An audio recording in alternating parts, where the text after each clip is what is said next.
Hello dear aspirant, చూడండి a person travels 120 kilometres by steamer. స్టీమర్లో ఎంత ట్రావెల్ చేస్తున్నారంటే 120 కిలోమీటర్స్ ట్రావెల్ చేస్తున్నారండి, రైట్.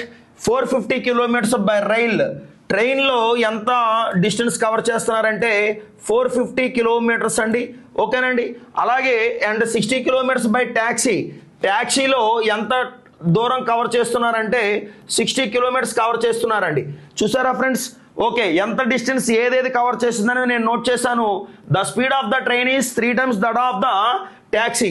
ట్రైన్ అనేది ఏంటంటే TR equal to 3 times that of the taxi. ట్యాక్సీని టీఎక్స్ అని, ట్రైన్ని మనం టీఆర్ అని అనుకున్నామండి.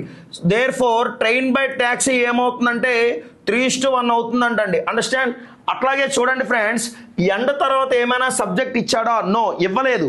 సబ్జెక్ట్ ఇస్తే గనక ఒక వాక్యం కంప్లీట్ అయినట్లు లెక్క.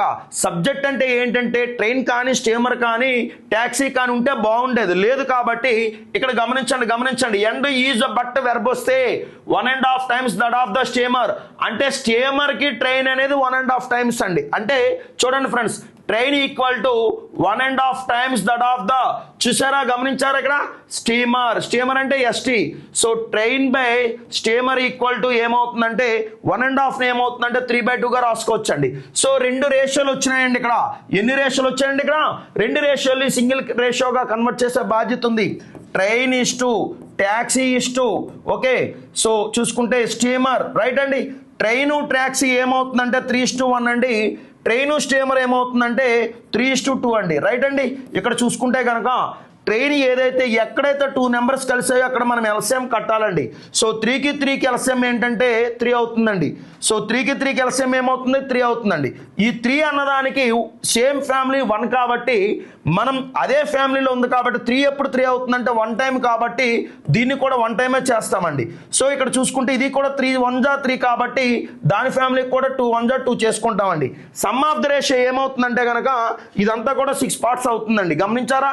6 parts అవుతుంది ఫ్రెండ్స్. ఈ 6 parts అనేది ఏంటంటే ఇక్కడ గమనించండి, ఎన్ని గంటల టైం పడుతుందంటే 18 hours పడుతుందండి. ఎన్ని గంటల టైం పడుతుందండి ఇక్కడ? 18 hours పడుతుందండి. 6 ఎప్పుడు 18 hours పడుతుందంటే 3 times అండి. అయితే వాడు ఏమన్నాడంటే the speed of the train is question mark. Train అనేది ఇది అండి. ట్రైన్ అనేది ఏంటి? ఇది. సో 6 18 ఎప్పుడు అవుతుందంటే 3 times అండి. సో 3 3 జా ఎంత అవుతుందంటే 9 అండి. ఎంత అండి? ఇక్కడ 9 hours ట్రైన్కి పడుతుందండి. సో 450/9 చేస్తే 50 kmph అండి. ఎంత అండి ఇక్కడ? 50 kmph అండి. ఆన్సర్ ఏమవుతుందంటే ఆప్షన్ 2, రైట్ అండి.